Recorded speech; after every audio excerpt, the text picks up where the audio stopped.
Hi friends, ಇವತ್ತು ನಾನು crab ಸುಕ್ಕ ಹೇಗೆ ಮಾಡೋದು ಅಂತ ಹೇಳ್ತೇನೆ. ಮೊದಲಿಗೆ ಅರ್ಧ kg ಕ್ರ್ಯಾಬನ್ನು ತೊಳೆದಿಟ್ಕೊಳ್ಬೇಕು. ಮಿಕ್ಸಿ ಮಾಡಲು ಬೇಕಾದ ಸಾಮಗ್ರಿಗಳು: 1 ಹಿಡಿಯಷ್ಟು ಕೆಂಪು ಮೆಣಸಿನಕಾಯಿ, 2 ಸ್ಪೂನ್ ಕೊತ್ತಂಬರಿ, ಚಿಟಿಕೆ ಮೆಂತೆ, ಸ್ವಲ್ಪ ಸಾಸಿವೆ, 1 ಚಮಚ ಜೀರಿಗೆ, 1 ಚಮಚ ಕರಿಮೆಣಸು, ಅರ್ಧ ಚಮಚ ಹಳದಿ ಮತ್ತು ರುಚಿಗೆ ತಕ್ಕಷ್ಟು ಉಪ್ಪು ಮತ್ತು ಹುಳಿ. ನಾನು ಅರ್ಧ ಟೊಮ್ಯಾಟೊ, ಅರ್ಧ ಈರುಳ್ಳಿ, 4 ಎಸಳು ಬೆಳ್ಳುಳ್ಳಿ ಮತ್ತು ಕರಿಬೇವಿನ ಎಲೆ ಇಟ್ಟಿದ್ದೇನೆ. ಅರ್ಧ ತೆಂಗಿನಕಾಯಿಯನ್ನು ತುರಿದಿಟ್ಕೊಳ್ಬೇಕು. 1 ದೊಡ್ಡ ಈರುಳ್ಳಿ, 1 ಟೊಮ್ಯಾಟೊ ಮತ್ತು ಕರಿಬೇವಿನ ಸೊಪ್ಪನ್ನು ನಾವು ಸಪ್ರೇಟ್ ಆಗಿ ಇಟ್ಕೊಳ್ಬೇಕು, ಫ್ರೈ ಮಾಡುವಾಗ ಹಾಕಲಿಕ್ಕೆ. ಫ್ರೆಂಡ್ಸ್, ಈಗ ನೋಡಿದರೆ ನಾನು ಬಾಣಲೆಯನ್ನು ಇಟ್ಟಿದ್ದೇನೆ. ಅದಕ್ಕೆ ಸ್ವಲ್ಪ ಎಣ್ಣೆಯನ್ನು ಹಾಕಬೇಕು. ಎಣ್ಣೆ ಬಿಸಿ ಆದ ನಂತರ ಅದಕ್ಕೆ ಕೆಂಪು ಮೆಣಸನ್ನು ಹಾಕಿ ಹುರಿಬೇಕು. ಇದಕ್ಕೆ ಸಪ್ರೇಟಾಗಿ ಇಟ್ಟಂತಹ ಬೆಳ್ಳುಳ್ಳಿ, ನೀರುಳ್ಳಿ ಮತ್ತು ಟೊಮ್ಯಾಟೊವನ್ನು ಹಾಕಿ ಹುರಿಬೇಕು. ನಂತರ ಇದಕ್ಕೆ ಸಾಮಗ್ರಿಗಳನ್ನು ಸಪ್ರೇಟಾಗಿ ಇಟ್ಟಿದ್ವಲ್ಲ, ಆಗ ಇದು ಜೀರಿಗೆ, ಕಾಳು ಮೆಣಸಿನಕಾಯಿ ಅದೆಲ್ಲ ಹಾಕಬೇಕು. ಹಳದಿ ಮತ್ತು ಹುಳಿಯನ್ನು ಹಾಕಬಾರ್ದು. ಮತ್ತು ಎಲ್ಲವನ್ನು ಹಾಕಿ ಫ್ರೈ ಮಾಡಬೇಕು. ಫ್ರೈ ಆದಮೇಲೆ ಅದನ್ನು ಸಪ್ರೇಟಾಗಿ ತೆಗೆದಿಟ್ಕೊಳ್ಬೇಕು. ಮತ್ತು ನೀವು ನೋಡಿದ್ರಿ, ತೆಂಗಿನಕಾಯಿಯನ್ನು ತುರಿದು ಇಟ್ಟಿದ್ದೆ ನಾನು. ಅದಕ್ಕೆ ಹಳದಿಯನ್ನು ಹಾಕಿ ಅಗೇನ್ ಫ್ರೈ ಮಾಡಬೇಕು. ಈಗ ಮಿಕ್ಸಿ ಜಾರಿಗೆ ಹುರಿದಿಟ್ಟುಕೊಂಡಂಥ ಸಾಮಗ್ರಿಗಳನ್ನು ಹಾಕಿ, ಹುಳಿಯನ್ನು ಹಾಕಿ, ರುಚಿಗೆ ತಕ್ಕಷ್ಟು ಉಪ್ಪನ್ನು ಹಾಕಿ, ನೀರನ್ನು ಸೇರಿಸಿ ಮಿಕ್ಸಿ ಮಾಡಬೇಕು. ಹುರಿದಿಟ್ಟುಕೊಂಡ ತೆಂಗಿನಕಾಯಿಯನ್ನು ಮಿಕ್ಸಿಗೆ ಹಾಕಿ ತರಿಯಾಗಿ ಗ್ರೈಂಡ್ ಮಾಡಬೇಕು.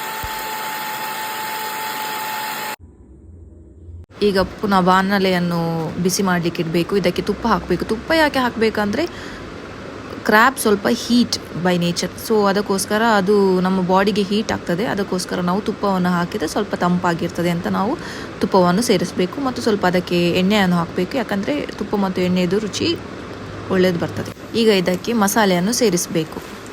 ಸಣ್ಣ ತುಂಡು ಚಕ್ಕೆ, 2 ಲವಂಗ, ಗಸಗಸೆ ಮತ್ತು ಸೋಂಪು ಹಾಕಿ ಫ್ರೈ ಮಾಡಬೇಕು.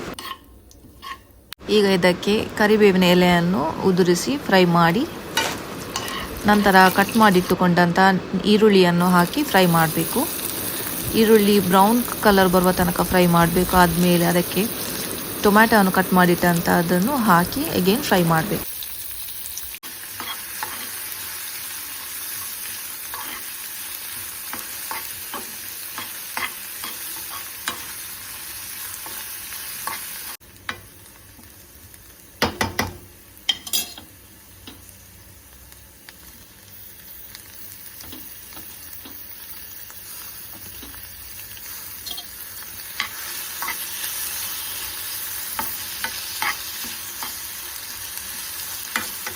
ಈಗ ಇದಕ್ಕೆ ತೊಳೆದಿಟ್ಟುಕೊಂಡಂತಹ ಕ್ರ್ಯಾಬನ್ನು ಹಾಕಬೇಕು ಮತ್ತು ಸ್ವಲ್ಪ ಉಪ್ಪು, ರುಚಿಗೆ ತಕ್ಕಷ್ಟು ಉಪ್ಪನ್ನು ಹಾಕಿ ಬೇಯಲಿಕ್ಕೆ ಇಡಬೇಕು.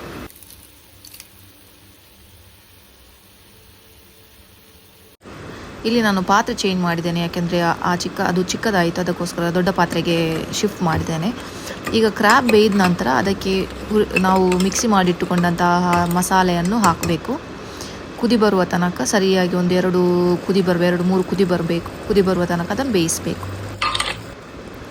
ಮಸಾಲ ಚಂದ ಮಾಡಿ ಬೇಯ್ದ ನಂತರ ಅದಕ್ಕೆ ನಾವು ತರಿಯಾಗಿ ರುಬ್ಬಿ ಇಟ್ಟುಕೊಂಡಂತಹ ತೆಂಗಿನಕಾಯಿಯನ್ನು ಅದಕ್ಕೆ ಹಾಕಬೇಕು.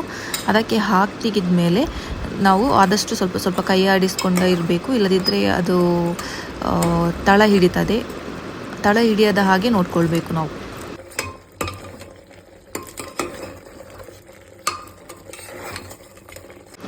ನೀರೆಲ್ಲ ಆವಿಯಾಗಿ ಮಸಾಲ ಎಲ್ಲ ಡ್ರೈ ಆದಮೇಲೆ ನಮ್ಮ ಕ್ರ್ಯಾಬ್ ಸುಕ್ಕ ರೆಡಿಯಾಗಿದೆ.